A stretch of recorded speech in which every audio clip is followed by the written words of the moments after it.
Om Stapakaya Cha Dharmasya Sarvadharmasvarupini Avatara Varishtaya Ramakrishnaya Te Namaha Jananim Sharadam Devim Ramakrishnam Jagatgurum Padapadme Tayo Sritva Pranamami Mugormuhu Namastri Atirajaya Vivekananda Surya Satchit Sukasvarupaya Swamini Tapaharini. I think we are studying the chapter Thakur's visit to Vidyasagar. There is a very interesting conversation. Vidyasagar is supposed to be such a great Pandit, learned person. And Ramkrishna had never been to school. But yet he is not only matching with purpose, he is really giving him a run for money. So suddenly, Vidyasagar is asking, has he endowed some with more power and others with less? Because some was really, talking about the Vijnani, says, the living beings, universe, mind, intelligence, etc., all his power. An aristocrat has neither house or property. One doesn't call him an aristocrat. If God is endowed with supernatural powers, we are not who would obey him. Just see how these pictures universe, in how many things there are sun, moon, etc., etc. Good, strong, weak. There's some mentions, some endowed with more power, some with less. Then immediately, Jagar is a very learned person, immediately latches onto these words and asks him, has he endowed with some with more power and with less? Ramkrishna so beautifully answers, as the all-pervading spirit, he exists in all beings, even in the ant. As Brahman, not only he exists, it's all same. There's nothing. As the ultimate truth or Atman or Brahman or consciousness, there's only one. There's no second. No question of distinction. See, any distinction or difference, etc. will arise. Any comparison, only if there is a second thing. Otherwise, there's no question of comparison. But manifestations power are different in different beings. Otherwise, how one person put to fight 10 to flight, where another can't face even one. So obviously there is something very, very obvious. That's why he says, why do all people respect you? Have you grown a pair of horns? That's because you have more compassion and learning. Therefore people honor you and come to pay you their respects. Don't you agree? But he smiled, because naturally, the Vidya Ahankar is there. He doesn't want to say yes, what you said is correct. He simply smiles. That's enough. That means he has agreed. Then he says, Thakur really hits the nail on the head. There's nothing in mere scholarship. Thakur is known for his great scholarship. But really hinting at it, Thakur says, there's nothing in mere scholarship. The object of study is to find means of knowing God and realizing Him. So, whatever one might say, all this knowledge of the sciences and arts and this and that, all that, they will not lead you anywhere in the path of realizing God. But to realize God, you have to read such books, such texts, should directly be a help in that direction. But obviously, Jayasekar has not done great study in that direction. Generally, he was a very knowledgeable person. He might have read a little of the scriptures also. But has his study been so purpose-oriented? So many of us read also, How many of us read only to realize God? So that's a big difference. So he says, there was a monk, had a book, and asked what it contained. He opened and showed that on all pages were written the words Om Rama, nothing else. Because, he had no need for studying anything other than that. And whatever he studied in that direction. So whenever there was time, what to do? All right, write the name of Rama. So that the mind is again fixed on the same identity, same God, same object of adoration, whatever you might say. So, then again Thakur says, what is the significance of Gita? Is what you find repeating the word 10 times. It is reversed into Tagi, which means the person who has renounced everything for God. Gita, Gita, Gita, Gita, Gita. Gita becomes Tagi, means person who has renounced everything for God. I don't think nowhere in the world anyone has ever interpreted Gita like that. Very simple words. It's only one word, that's enough. And the lesson of Gita is, oh man, renounce everything and seek God alone. Whether a man is a monk or a householder, so shake off all attachment from his mind. So that is the real, that is Tyaga. Tyaga is not putting on a particular color dress or having a big jata and all that. No, going to the forest, going to the mountain, yes. Those things may help somebody, some people, particular, the thing help them lessen the distractions, etc. But the essence is to shake off all attachment from mind. The mind should be free from attachments. Then only one can become a true renunciate. Monk is a label, that's all. One has to be a true renunciate. So, again, he gives another beautiful example. Chaitanya Deva set out on a pilgrimage to southern India. One day he saw a man reading Gita. Another man seated at a distance was listening and weeping. His eyes were swimming in tears. Chaitanya Deva asked him, do you understand all this? The man said, no, revered said, I don't understand a word of the text. Then why are you crying? Asked Chaitanya. The devotee said, I see Arjuna's chariot before me. I see Lord Krishna and Arjuna seated in front of it, talking. I see this and I weep.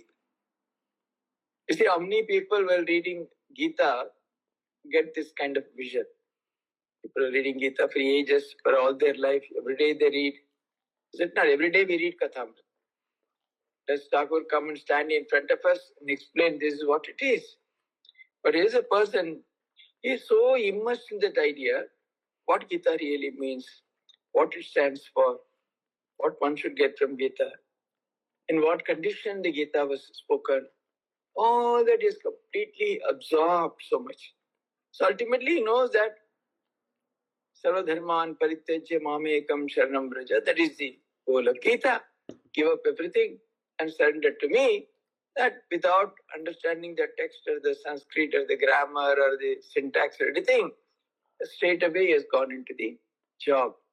So completely his mind totally focused on Sri Krishna.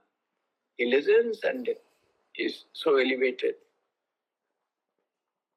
Why does the Vijnani keep an attitude of love towards God? The answer is that I consciousness persists. It disappears in the state of samadhi, no doubt, but it comes back.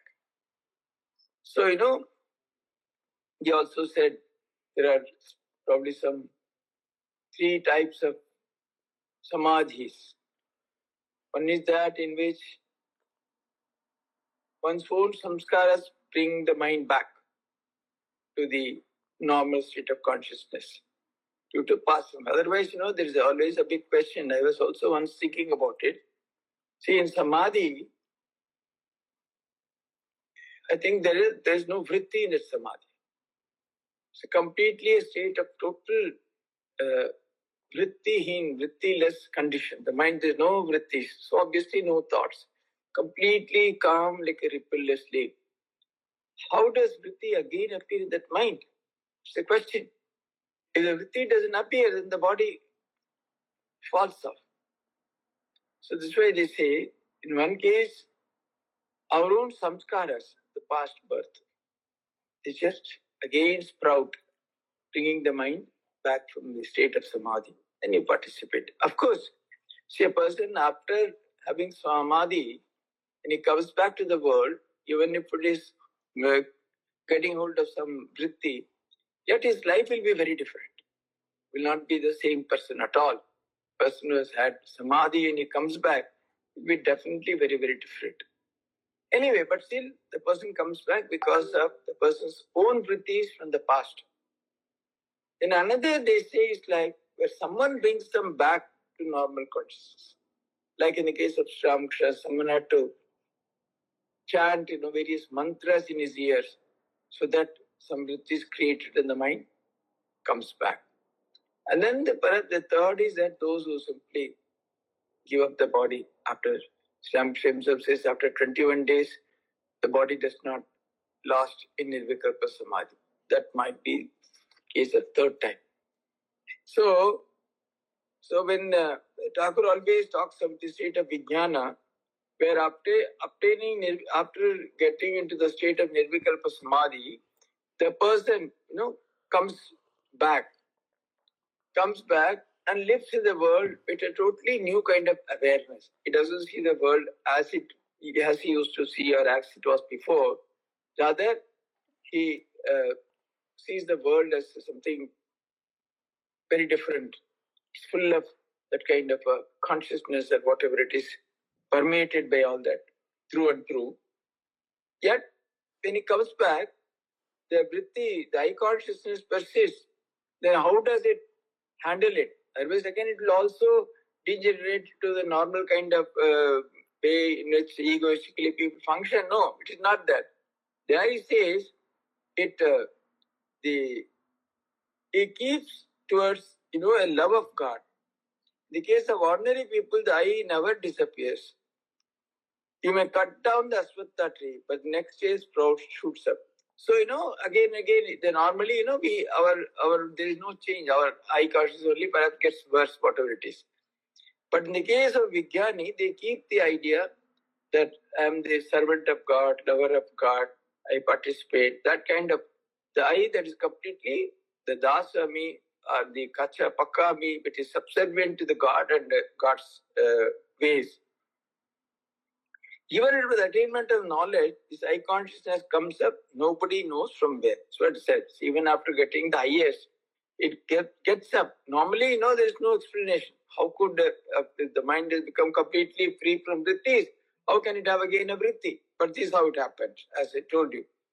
See, you dream of a tiger, then you wake up, but your heart keeps on palpitating. All our suffering is due to this eye. The cow cries, Hamba, Hamba, which means I. See, again, this is shifting the topics. When you dream of a tiger, that state is over. You have woken up. For certain there is no real tiger at all. So there should not be anything. But see, the effects of that, they persist in the mind. So that's why he says, even after that, when you come down from the state of samadhi, the eye consciousness, when it comes back, again it will kind of go back to its old ways. So to prevent it, then it gives a new orientation like love of God, being a God servant, and so on and so forth. So he says, because you see, the whole thing is, all our suffering is because of this feeling of I. This is what really gives all the trouble, all the problems, everything. So how it can be done? He says, the cow cries hamba, which means I. That is why it suffers so much. It is yoked to the plough, made to work in rain and sun. Then it may be killed by the butcher.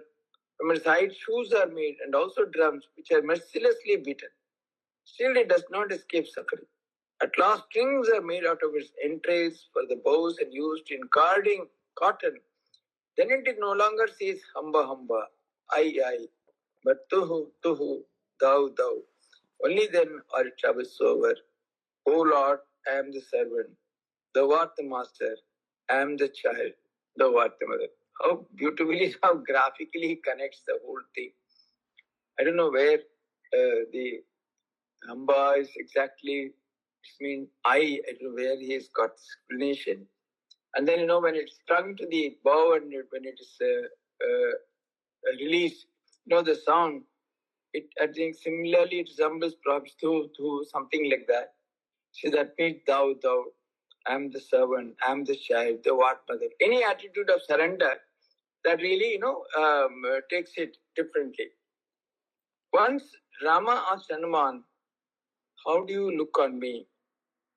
And Hanuman replied, O Rama, as long as I have the feeling of I see that thou art the whole, I am the part. So as long as there is individuality in his mind, is what is. Thou art the master, I am the servant.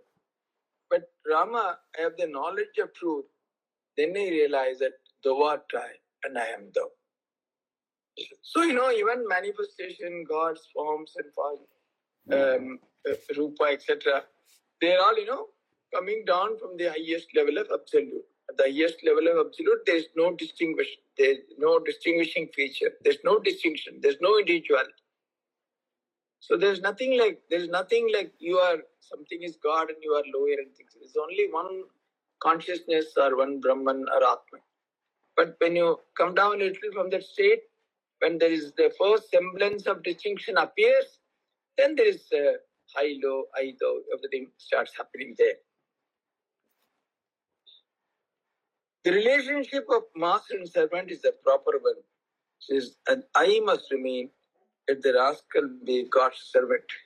So when you are in the world, when you have that attitude, so it's always good to have the feeling that this I consciousness is very much there.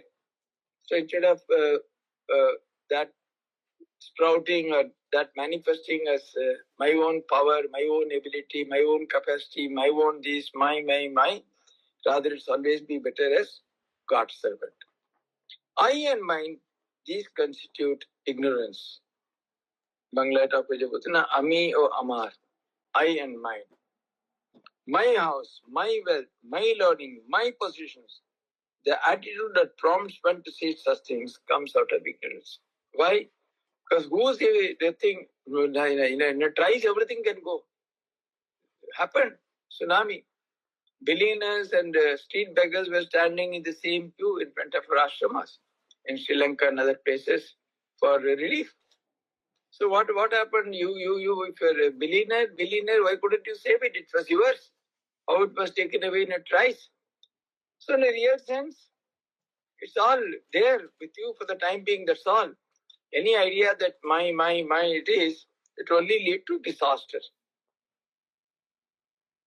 So, when you lose the position also, you suffer so much, you are sorry, you are extremely sad, you are pained, you are difficulty.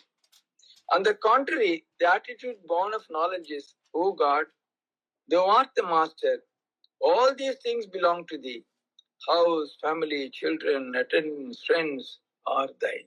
So everything is God's. I'm just a servant. I'm just trying to, I'm the custodian. I'm just keeping it. I have nothing to claim, nothing to say like that. One should constantly remember death. We are discussing elsewhere. Thakur clearly says, why should one constantly remember death?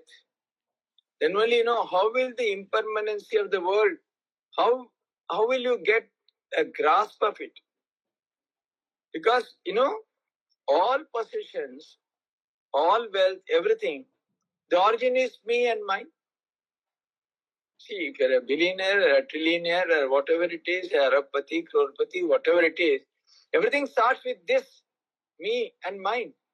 Even if there are maybe 10,000 crores elsewhere, what does it matter?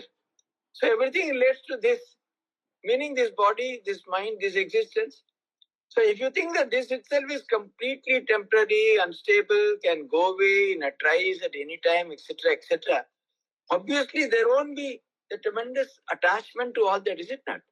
Today I'm saying, so isn't that this moment if I gone, everything is gone.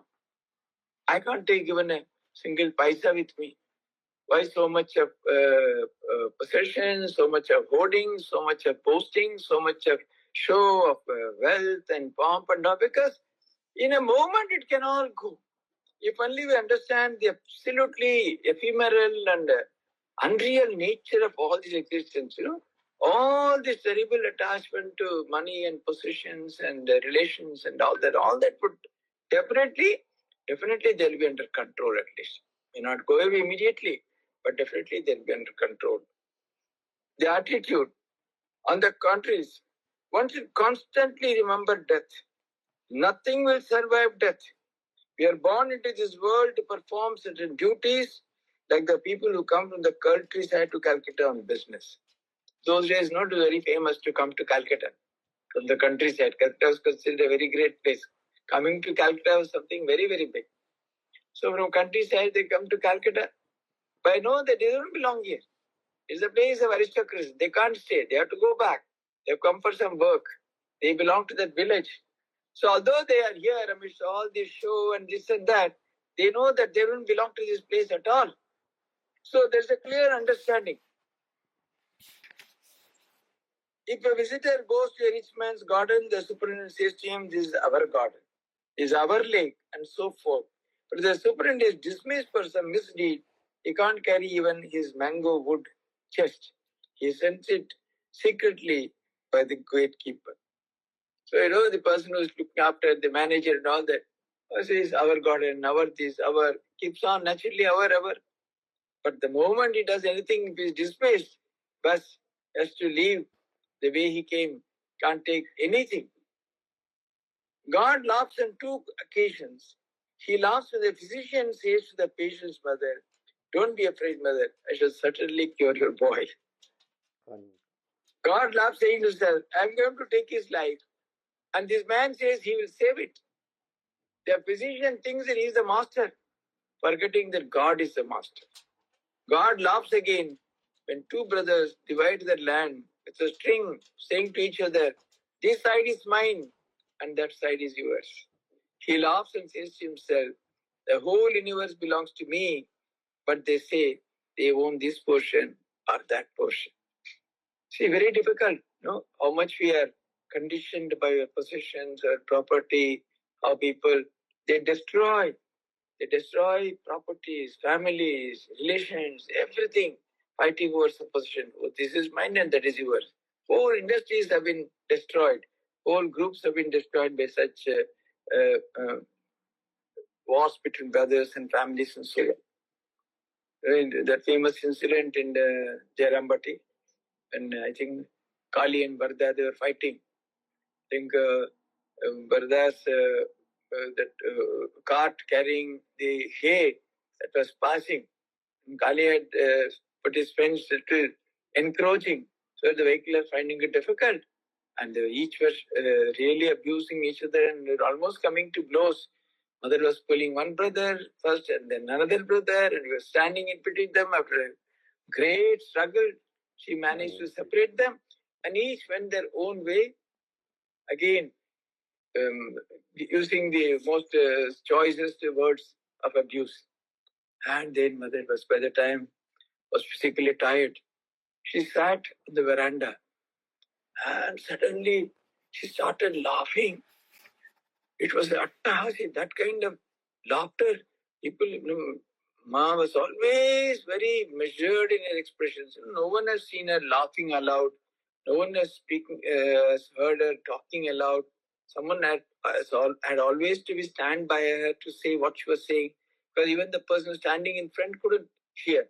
Someone would be very close, some lady, the Gulapma or Yoginma or somebody, and they will say, "This is what mother is saying." Such a person laughing like this. People, a few who came, they were stunned. They didn't, no one dared approach her. Everyone was standing because they have not seen. Sara Jagat Pudayase, the whole world is lying and they are fighting, this is mine and that is yours. She knew the world is so unreal. Whose land? Who is fighting? What is this? Then after quite some time she calmed down and then people could approach her. Suddenly she was reminded of the absolute impermanence of the whole world, and now madly people are fighting for nothing which is meaningless. Can one know God through reasoning? Be his servant, surrender yourself to him, and then pray to him. Why God can't be known through reasoning? Because reasoning is within the realm or domain of the indriyas, of the senses. It's also in the world of impermanence. which is also in the existential level only. But God, as we have even read or whatever people explain, God belongs to a transcendental realm. How from the world of Indriyas grasp for something which belongs to the level of Atindriya? It's beyond senses. Obviously, uh, such a achievement is not possible. So you can know, you can understand a little and this and that, but it's not possible to know God just by mere reasoning, because God belongs to the transcendental realm, whereas all our reasoning, everything is all in the realm of the senses of the Indriyas only. So Vidyashankar with a smile, well, what is your attitude? Someday I shall confide it to you. Again, they're all because of their huge background, a big man, person of the society, these, that. So they will not speak very openly, freely like that. Then what always the fear, what others might say, what others might think. This is one day I will come and tell you privately. Like they go, Thakur, free. He has no inhibitions. Simply anywhere, just like that. And then he was going to visit somebody. I think maybe Devendranath Tagore or somebody there. I can't call him Raja and this and that. God alone is we're all servants, so we can't address anyone like that. And so they invited him for a function. Then he understood that he will come just like that. He won't care for any formality. Then he quickly sent a letter, please don't come, you will come without shirt and buttoned and all that. He himself asked when he came to Vidyasagar, the shirt was not buttoned. No, will he mind anything? No, for you, no problem. Yam was saying. Yam had already told him beforehand, Vidyasagar, what kind of Paramahamsa? Oh, he uses red bordered cloth and polished, varnished chappals. So he's not the Jata Juta Dhari. Don't think that he's that kind of a Himalayan monk or anything. Huh? Intoxicated with the divine love, the master's time. Who is there that can understand what Mother Kali is? Ke jaane Kali kya mun, Shad darshan na pai darshan. Even the six darshanas are powerless to reveal her. It is she, the scriptures say, that the inner self. Oh, the yogi who himself discovers all his joy. She that of her own sweet will inhabits every living thing. The macrocosm and microcosm are set in the mother's womb. Now do you see how vast it is? In the Mooladhara, the yogi meditates on her, and in the Sahasrara. Who but Shiva has beheld her as she really is? Within the lotus wilderness, she sports beside her mate, the swan. When man aspires to understand her, Ram Prasad must smile. To think of knowing her, he says, is quite as laughable as to imagine one can swim across the boundless sea. So because Ram Prasad had known her, not by his own effort, a mother's grace. So he knows that to think that one can catch her and know her and this and that, she says, as laughable as someone saying, I'll simply cross the ocean just by swimming. But while my mind has understood the laws, my heart has not. Though but at war, it still would strive to make a captive of the moon. She says, I understand, the poet. Ramprasad says, I understand that. My intellect understands, but still my heart longs to have her. So this is okay. This is not out of ankara. This is not out of the feeling that, oh, I can capture her, I can do nothing. It's out of sheer sense of being overwhelmed by the beauty, the glory, the compassion, and the extraordinary nature of God, Mother Kali. So the heart wants to possess her, although it is very, very small. The heart knows. I know my limitations, yet I love to possess her, get a glimpse of her, because she's so great. That's why, though a dwarf still tried to make a captive of the moon. How can a small dwarf have the moon? It's not possible. We can't even touch anything which is 5 feet height. The moon is maybe thousands and thousands of feet away. How can one touch the moon? It's not possible. Just like a dwarf aiming to capture the moon, the little heart thinks that Oh, I can capture. Continuing, the master said, did you notice the macrocosm and microcosm rest in the mother's womb? Now, do you see how vast it is? What what is it? The individual, what the collective, the entire creation is hers. That's what it's meaning. Microcosm, macrocosm, everything has only. There's nothing that, see, there are two. One is a small little model of the individual, and the macrocosm is what is set in a large, in a totality. Both are within her own. As vast a microcosm as last little as a microcosm, both are in her womb only. Meaning thereby, she is the originator of everything. The whole creation originates from her. And the poet says, if the six darshanas are powerless to reveal her, she cannot be realized by means of mere scholarship. So, again and again you will see, Thakur will come around to the same thing. Mere scholarship can't do anything. Because Vidyashankar certainly had, knowingly or unknowingly, that great thing that he was a very learned man. The whole world was appreciating, the whole society was with the space, the sagar, ocean of learning. But Thakur says this learning is not the learning for God. It's learning for the existential world. You can transact, you can run a school, you can run a college, you can teach others science, physics, math, something. But this learning is not what you need, because otherwise Dr. Maharaj could realize God much more easily than Swami Vivekananda, who was maybe 1,000 times more brilliant, learned, and all that. Because Dr. simply went straight. The moment he met Sri Ramakrishna, immediately understood that this person is something. If I catch hold of him, but it is done. Fell at his feet, the job was done. And he had no problem, no doubt, never he had any doubt, never any problem, never this. He only had to do sadhana. But Swamiji had to solve the doubts in his mind. He had to question, test Ramakrishna again and again in various ways, whether this person is really what he appears to be, and all that. Even at the point when Ramakrishna was just giving up his body, that moment also he said, if now he says who he is, then I will believe. And immediately Thakur, like a lightning, came the answer. He now also there is doubt. Naren, he who came as Rama, who came as Krishna is in this body, Ramakrishna, not in a Vedantic sense. So that's the difference.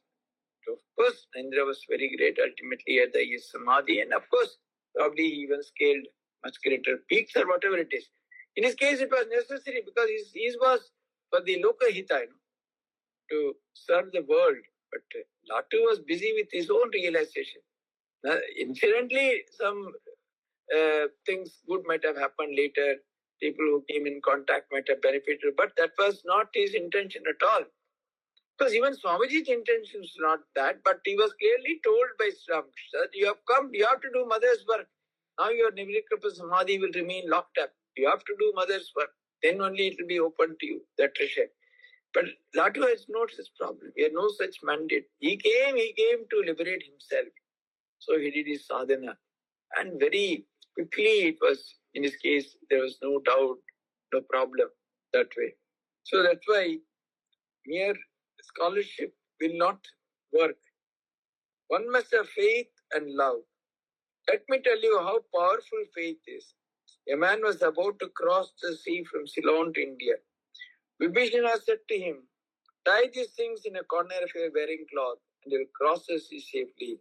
You'll be able to walk on the water, but be sure not to examine it or you will sink. The man was walking easily. Such is the strength of faith. When having gone part of the way, he thought, what is this wonderful thing Vibhishana has given me, that I can walk on even on water? He untied the knot and found only a leaf with the name of Rama written. Oh, just this! He thought, and instantly he sank. How powerful are Ramakrishna's examples, how beautifully he puts them forth, no? So the power, the faith, that's what they say. There is a popular saying that Hanuman jumped over the sea through his faith in Rama's name, but Rama himself had to build a bridge. The Lord's name is more powerful than the Lord Himself. And then there's this thing between Rukmani and Satyabhama. So many things, ornaments, etc. They have to weigh. So Rukmani simply wrote in a Tulsi, Sri Krishna's name, and put it, and that side simply came down.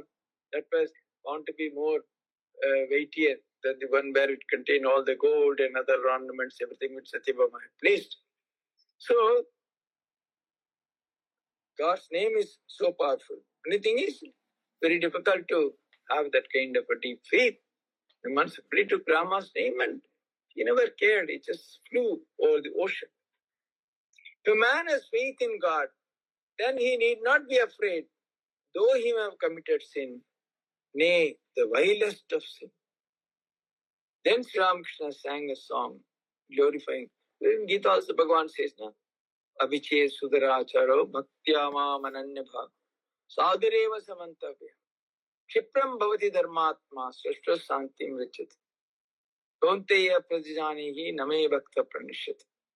He says, even the worst sinner, if he turns towards me, he became the worst Durachari also. He becomes a sadhu, sadhureva samantav. Kshipram bhavati dharmatma. He becomes dharmatma and tries and attains eternal peace, shashvat santi. So that is the power of God, God's name. If only I can pass away repeating Durga's name, how can thou, O blessed one, withhold me from deliverance, wretched though I may be? Durga, Durga naam bole, mori. So, we pass away repeating Durga's name, it's not possible to withhold deliverance from me. The Master continued, faith and devotion. One realizes God easily through devotion, is grasped through ecstasy of love. So the point is, faith is something that's where we all really struggle, Our faith is so feeble, so flimsy, so surface level. It's not deep rooted. That's what somewhere I read. One is, if one has, because of our samskaras in the past itself, you'll find some people from a very young age, very spontaneously they have faith in God. They don't have to be told, oh, this is true, this is how it is, you read books, you are indoctrinated. No, just like that. Just like a swan takes to water, swimming, just like that. Very spontaneous. Does anyone teach swan how to swim? The moment it takes birth there, and then maybe the moment it comes out of the egg, it is swimming. But, and also, one way is, you read the lives of great, extraordinary sadhakas, devotees of God, lovers of God, how over a period of time, again and again, they have been able to establish in that firm way of having faith in God. So that gives us inspiration. That gives us a hint how such people, it's all through their intense love for God, faith in God, how they were redeemed, how they were saved, etc. And also in our own life, as again read in that same articles, that by repeated instances, again and again, when we face crisis in life, when we again and again pray to God, you find that you really get out of it. May not be in the way we would like it to happen. Suppose there's a crisis, how many would like a particular ending for them?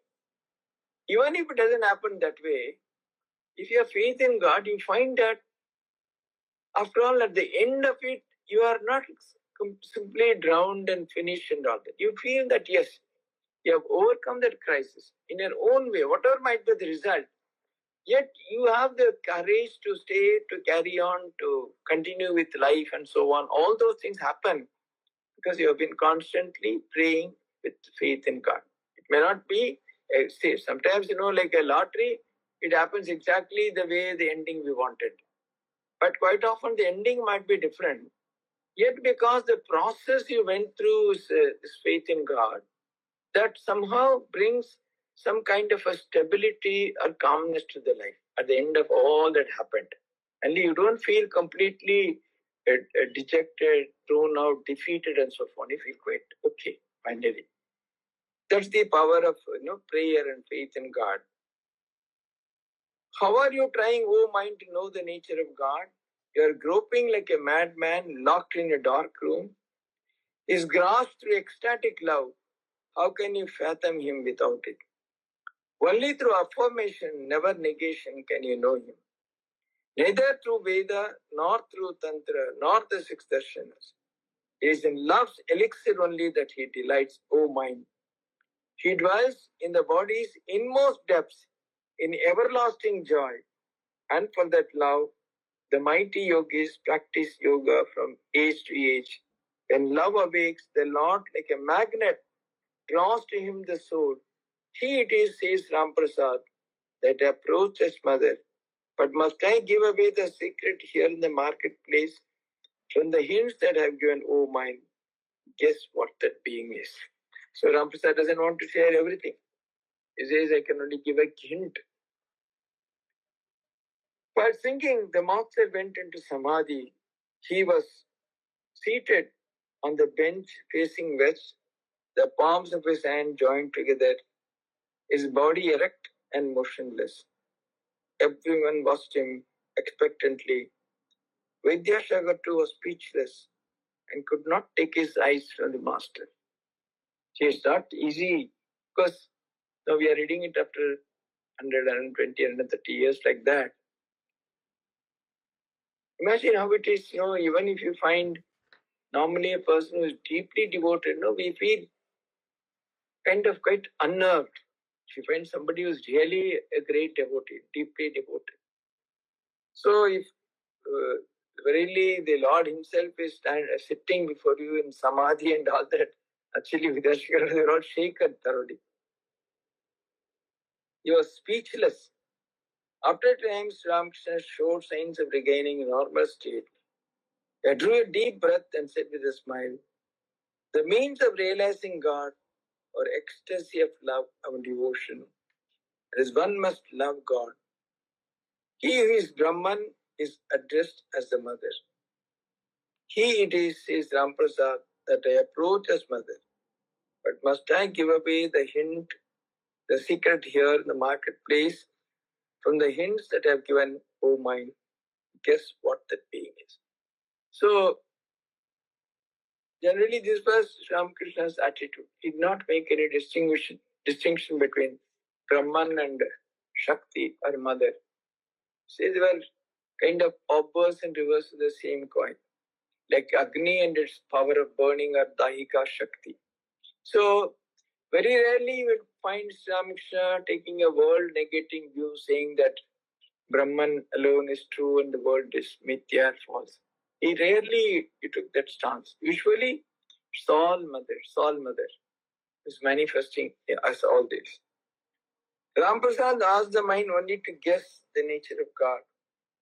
He wishes it to understand that what is called Brahman in the Vedas is addressed by him as the mother. He who is attributeless also has attributes. He who is Brahman is also Shakti. When thought of as inactive, it's called Brahman. When thought of as creator, preserver, and destroyer, it's called the primordial energy. And he also gives very often a very apt example. Like the serpent which is lying with his kundli in a encircled, and when it is moving about. These are two different aspects of the same reality. When it is like that, like a serpent which is lying with his things all flame coiled up, then it's called Brahma. When it moves about, participates, then is the other, maybe Shakti. Brahman and Shakti are identical, like fire and its power to burn. When we talk of fire, we ought to mean also its power to burn.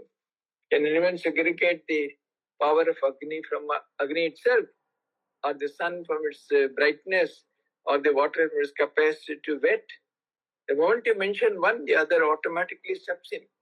There is no distinguishing feature. Again, the fire's power to burn implies the fire itself. If you accept the one, you must accept the other.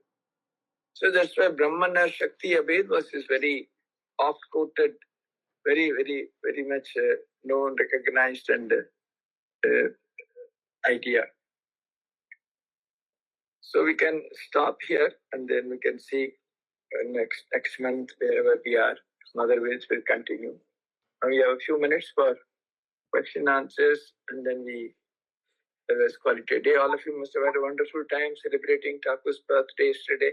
There were wonderful celebrations. About 500 people came to this new small ashram.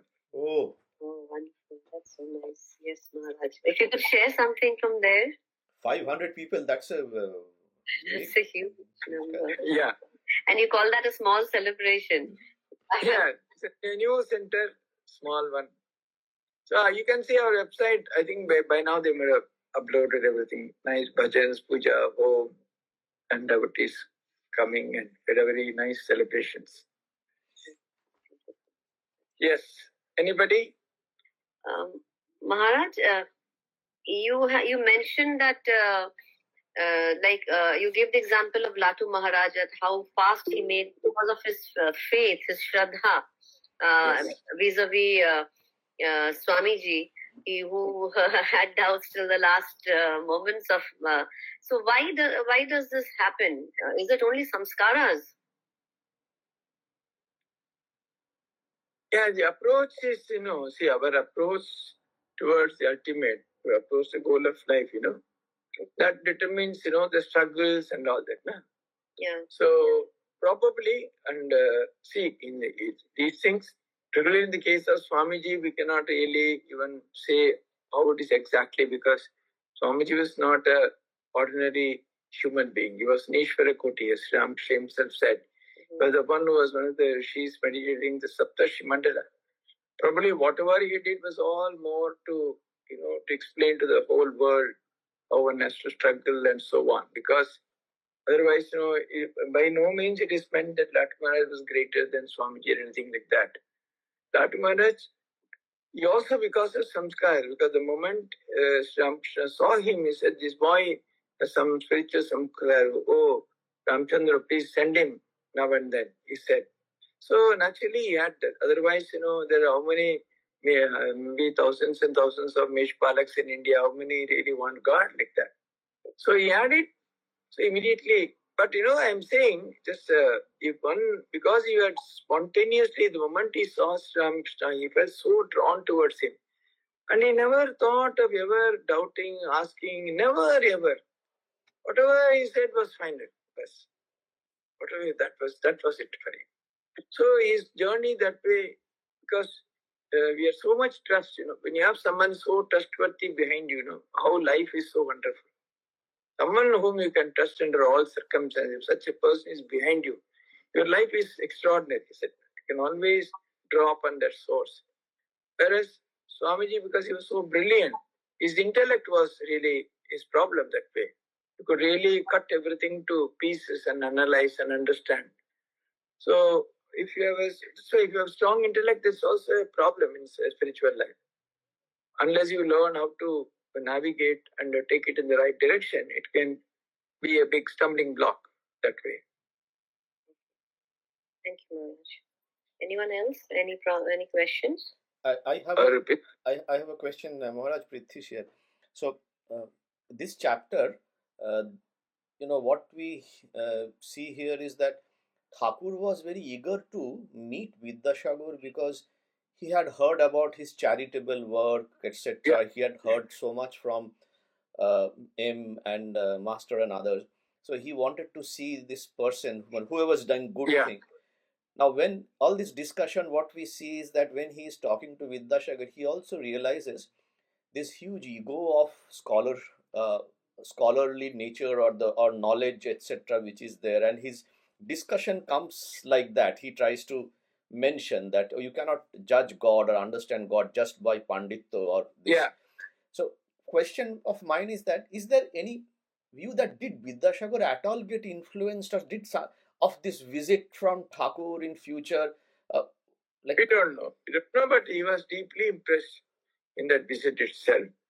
And afterwards, I don't know, whatever he did, probably, See, it requires, that's what, even if God himself comes, unless you do sadhana, unless you take it that way, it will not, it doesn't change you immediately or permanently. We really don't know what happened.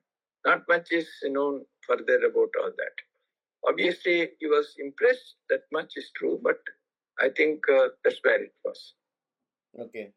Because Thakur was disappointed later when Vidyasagar said he will visit him. No, not disappointed. In the sense he said, he has so much of good things, like Sona Chapadeva, I said. Like a gold which is lying hidden.